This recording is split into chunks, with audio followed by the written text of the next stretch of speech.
today on CityCast Madison. Madison's professional soccer team, the Forward Madison Football Club, is stirring all kinds of commotion this season, y'all.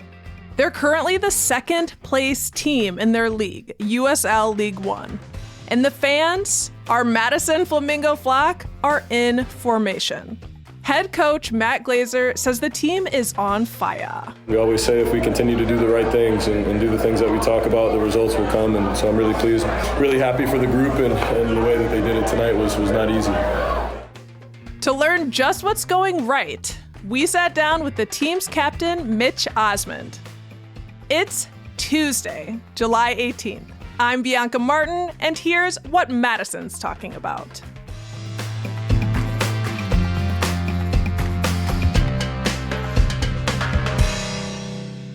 Mitch, hello. How are you? Thank you for having me. Oh, thank you for being here. I just saw Mingo's game and y'all won. It was phenomenal. You saved the day at least 7 times with your noggin. I was counting. Thank you. So this is your second season with Forward Madison FC as a Mingo. You're our team captain. Aye. It's mid-season. From a bird's eye view, how's it going? As well as we could have hoped for at this point. You know, top of the table, halfway into the season.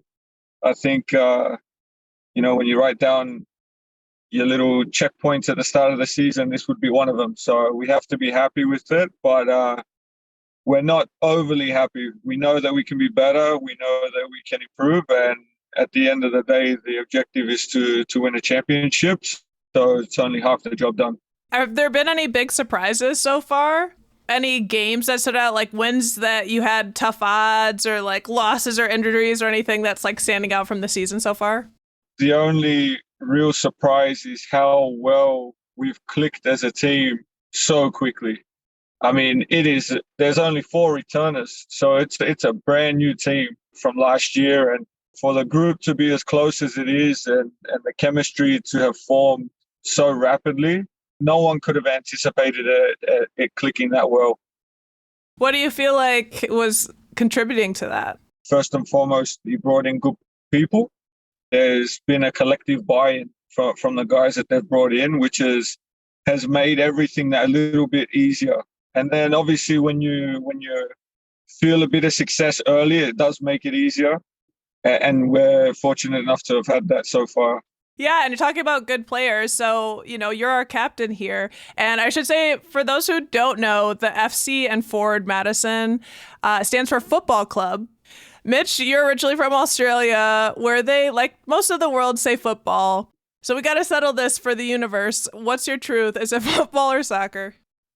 I mean, it depends where I am, I guess. I mean, for me, it's football, but look, it's soccer here, and I buy into it. I call it soccer when I'm over here, and that's all right.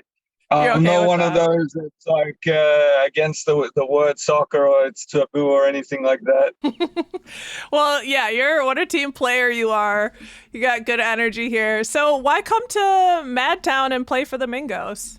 To be honest, it's one of the more unique clubs in the USL, and then when I spoke with Matt last year and the coaches last year, I mean, I was really bought into what they were trying to do with the team. And JP, one of the assistants, I've been with him all over the place. He was in Minnesota when I got drafted there, and he was my coach in Oklahoma City when I played over there as well. So I've kind of just had a really good connection with him, and him being here definitely helped my decision. It jumped out at me that you just said that our clubs is one of the most unique in the U.S. Like, how so? They just try and do things differently with all the jerseys. I think as far as the ownership goes and upper management, they're striving to be the best in every department that they can, which really appeals to me. And I really like that they're testing a model that is not conventional, I guess, in the USL. Plus, the fan experience at Breeze is pretty incredible as well. It's out of control, and we're going to have to talk about that. But first, I want to talk about, you're talking about how connected and how you guys are clicking as a team. And, you've got new talent this year. From watching, you guys are the first soccer game I have ever seen, ever. That's all right. That's good. Yeah, and Hopefully I loved it. And to watch again. Yes, I'm definitely coming back. And I feel like I learned a lot. It's tons of strategy. And it seemed like the biggest thing that stood out to me, and probably what helped you win, was it seemed like y'all needed really strong communication. You're signaling verbally, physically, and making split decisions based on communication. And I'm curious, how strong are y'all in that sense in terms of cohesion? No, you're spot on. I think it's you have 11 guys on the field that you need to try and keep on the same page. It's not so easy, So it's not like American football or basketball where there's set plays. Every single action is different. You have to adjust and to improvise, but also try to stay true to what the tactics are. So you're right. Communication is a massive piece. And then it kind of comes back to my original point where you have that team chemistry, that cohesion, it's a lot easier to communicate. And sometimes there's emotion involved, and 9 times out of 10, it gets received in the right way. So that definitely makes it easier. Yeah. Do you have any teammates that you want to shout out who are really bringing the heat this season? I would say Adrian Macias. He's one that really surprised me. Didn't know much about him before he came here, but I think he's been the most pleasant surprise, in my opinion. And then I'm going to be biased, and I'm going to shout out the defenders, the back line and goalkeeper. We've got a good thing going, and we're really hungry to break some records and go on to achieve big things. Your head coach, Matt Glazer, described you as someone who could be one of the best center backs in the league. Do you agree? Yeah, I think on my day, I think I'm the best center back, and I feel like I have to have that mentality. It's what pushes me to be better and to contribute more to the group. Yes. Well, I'm curious. I'm just because I've been watching Ted Lasso and stuff. Like, what role does ego play? Because I guess it's kind of a strange question to say. Do you think you're the best? But I feel like maybe that's part of a player's how you show up. Yeah, I think it's a fine line, right? Like you need a bit of ego to give you that confidence, which will give you a bit of an edge out on the field. But it should never interfere with the process or the work. You should never be training like you're the best. You train as if there's other players that are better than you. You have a point to prove and ground to make up. And then you hope that little extra confidence added into that preparation is what can help you deliver on the field. How would you describe your playing style? Aggressive, definitely aggressive. I don't know if it's a playing style, but I'm a communicator. I think that's one of the strongest parts of my game is organizing, being vocal, trying to give as much information to the guys around me as possible and make their life easier. And in so making the team play better. It's happening so fast. If you've got trust there, when people are giving you information, you don't think about it. It's just like, okay, I hear it and I do it. And you got to trust that they're doing the right thing by you. You brought up the flock. For home games, Mingos play at Breeze Stevens Field on East Wash. How do you find playing on the field itself? Would be nice if it was grass, to be honest. But what's it now? It's turf right now, but it's difficult, obviously, with the climate to maintain grass all year round. But I think the venue Breeze is amazing. So much history throughout that have walked through those doors and onto that field. And I think we're hopefully going to write a bit of our own. The atmosphere at those games is fantastic. It's very intimate. It's not the biggest stadium in the world, but it's up close and personal, and it's loud in there. For anyone listening that hasn't been to a game, you should definitely get out there.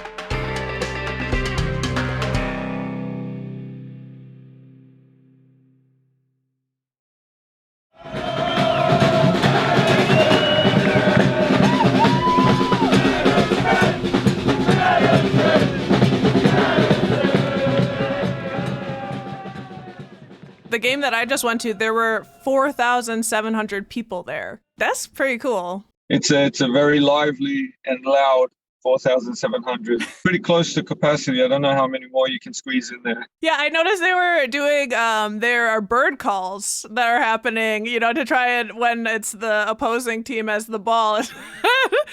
That's pretty fun. Yeah, it seems like the home support, like the flock stays in formation. Like I know someone from Baraboo an hour away who drives up for every game. Oh, no kidding, huh? See, that's just the thing. That's what I'm saying. Where Madison is unique. I mean, it's just created this culture and environment that definitely stands out in U.S. soccer. I mean, soccer in this country is still growing. It's still new. And to have people traveling for a team that's only 5 years old, I think is a testament to what not only the club is doing, but those diehard fans, what they're doing as well. Yeah, I was actually curious what you thought about how this culture was different from other cities you've played in. I wouldn't say it's totally different. It's unique in the way that they go about it. I think it's the only club with the wheelchair access and just those little details that are unique. It feels very community oriented. Very Madison, right? The club is a good representation, and maybe that's where I would say that it could be different to other teams that I've played on or other clubs that I've been at, is that the club is definitely for the people of the city. And I think that's what attracts so many of the people to come to our games, whether we're doing well or not. Even when we're not making the playoffs, we're still averaging the highest attendance in the league. So it tells you a lot about the support. U.S. loves our American football. Like everyone loves the Packers. Why do you think soccer hasn't really taken hold the same way here?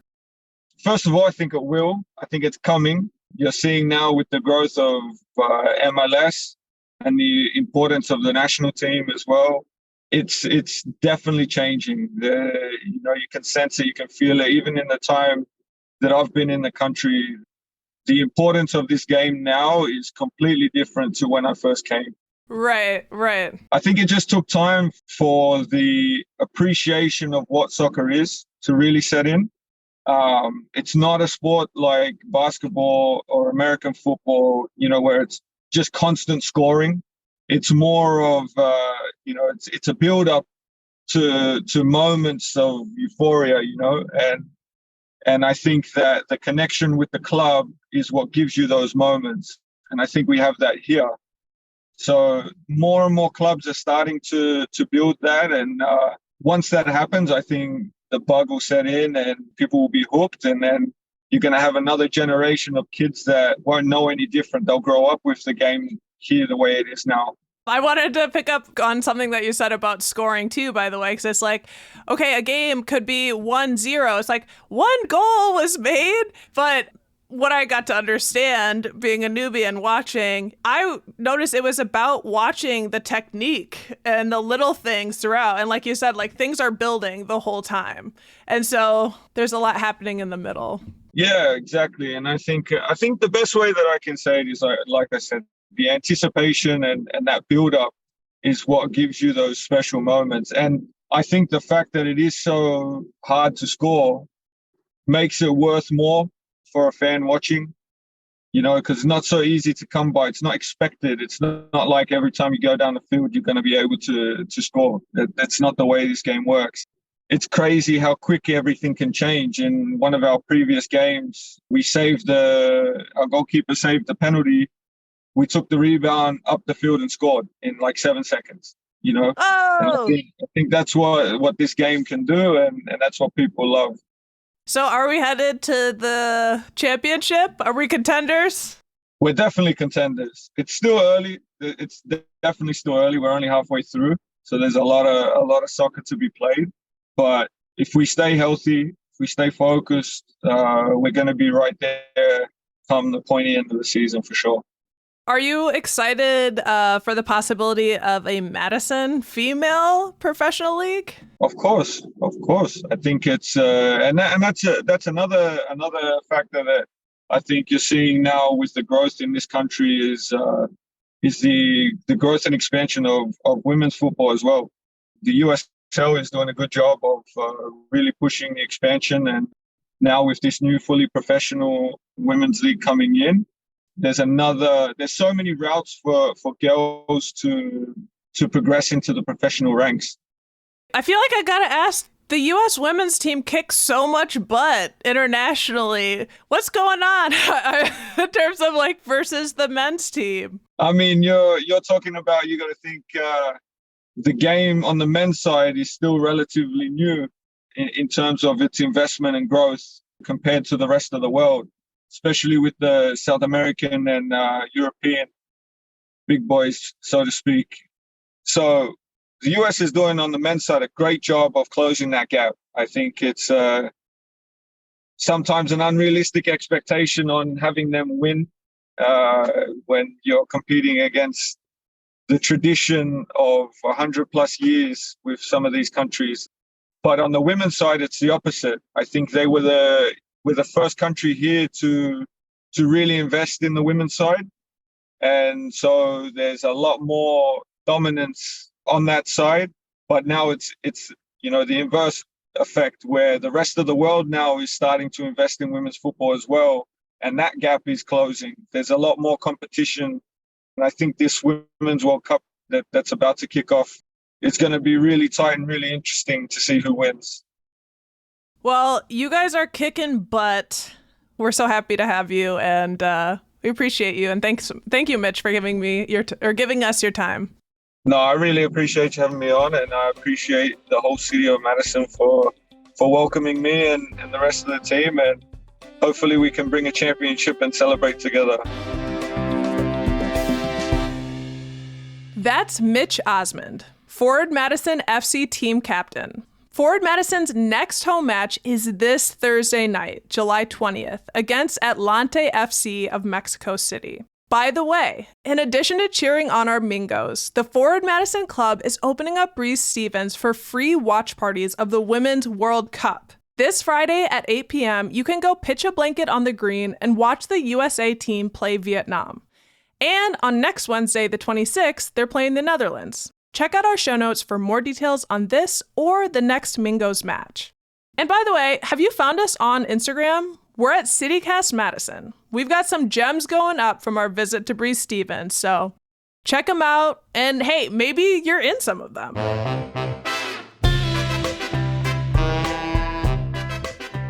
And here's what else Madison's talking about. Dogs and parks. Madison just legalized bringing dogs to all local parks. They must be leashed, and sorry, some places are still off limits. They can't play on sports fields, playgrounds, or in conservation areas. Why now? The former dog-free ordinances on the books were from the 1970s, and the public simply demanded a change. And summer school. You know all those teacher shortages we've been hearing about? Well, Madison schools recently increased summer staff pay to $40 an hour, and summer schools are now fully staffed. Administrators say the wage hike encouraged teachers already in the district to stay over summer. That's all for today, here on CityCast Madison. I'm Bianca Martin. If you enjoyed the show, why not share this episode with a Mingo? Let's go! We'll be back tomorrow morning with more stories from around the city. Ciao.